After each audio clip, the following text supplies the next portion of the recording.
Now, former FBI agent Jennifer Coffindaffer to maybe help answer some of those questions. So, Brian, Jennifer just told us that we saw the video of those investigators taking items out of the home. What is the strategy there? Why are they taking those items out now? Well, I would believe they're taking them out possibly for further defense evaluation, taking them to a place where the defense can work on them and further evaluate them.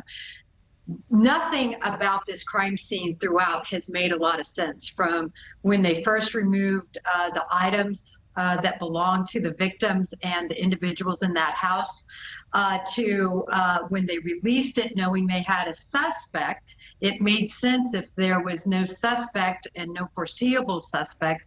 And then now to see them go in, they're gloved, so seemingly trying to protect what's left of this crime scene in these beds. But because it's under court order, all I can believe is that they're taking it to another location for it to be further examined, possibly by the defense. And Jennifer, speaking of things that make no sense, obviously, first and foremost, the brutal murder of these 4 innocent college students. But are you also surprised that a person who is studying for a PhD in criminology allegedly, left behind DNA, also left behind the sheath of the supposed murder weapon, as well as a footprint?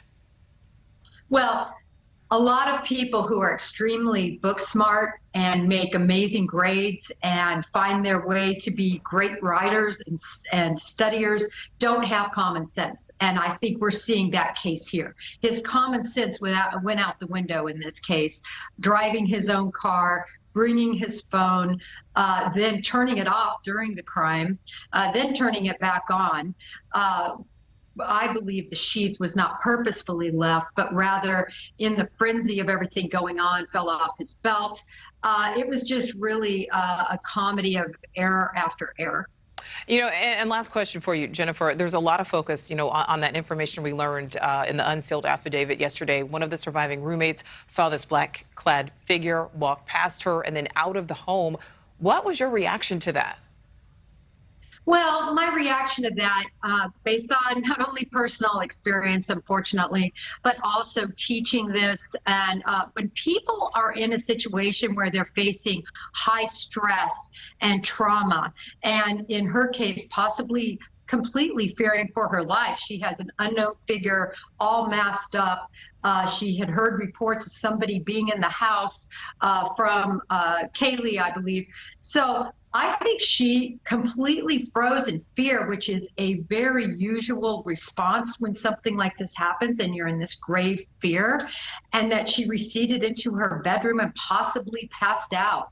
So I think it's just very difficult for us to judge someone unless you've been in the face of death, possibly staring Well, in the face. What's surprising is not even judging her, because absolutely, I'm sure she was in shock. I'm shocked that this, alleged killer would walk right past someone.